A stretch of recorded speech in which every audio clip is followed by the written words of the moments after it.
ওয়া বারাকাতুহু।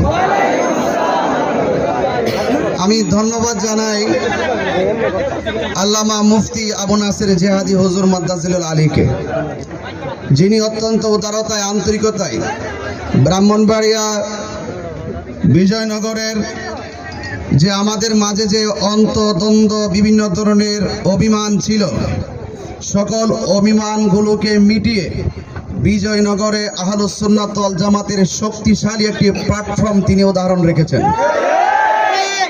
আল্লাহর হাবিব সাল্লাল্লাহু আলাইহি সাল্লামের শুভ আগমনে হিংসা বিদ্বেষ ভুলে গিয়ে নবীর মহব্বত নিয়ে ঐক্যবদ্ধ হতে পারার নামই হলো আশিকে রাসূল। তো আজকে বিজয়নগরবাসী আশিকে রাসূলের প্রমাণ রেখেছেন।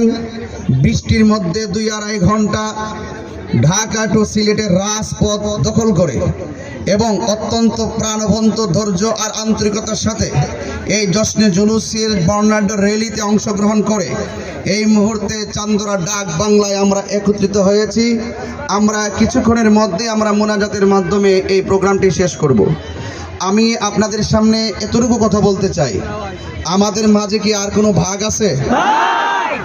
আমাদের মাঝে পারস্পরিক কোনো হিংসা আছে? কোনো ধরনের অভিমান আছে? আমাদের এই ভালোবাসা এই ঐক্য কি আজীবন থাকবে?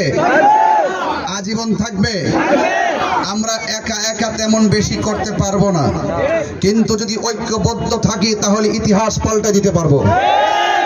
যদি আমরা ঐক্যবদ্ধ থাকি আমাদের ন্যায্য দাবি আদায় করতে পারবো। যদি আমরা ঐক্যবদ্ধ থাকি তাহলে এই বাংলার জমিনে আউলিয়া কেরামদের ভালোবাসা আর আউলিয়া কেরামদের মহব্বত জারি এবং সারি করতে পারবো, ঠিক কিনা? যদি আমরা ঐক্যবদ্ধ থাকি এই বাংলার জমিনে রাসূল পাক সাল্লাল্লাহু আলাইহি সাল্লামের পতাকা ঘরে ঘরে পথ পথ করে উঠবে, ঠিক কিনা? যদি আমরা ঐক্যবদ্ধ থাকি তাহলে এই বাংলার রাজপথ থেকে মসনদ পর্যন্ত কেঁপে উঠবে। আমি দায়িত্বহীন কণ্ঠে আপনাদেরকে বলতে চাই।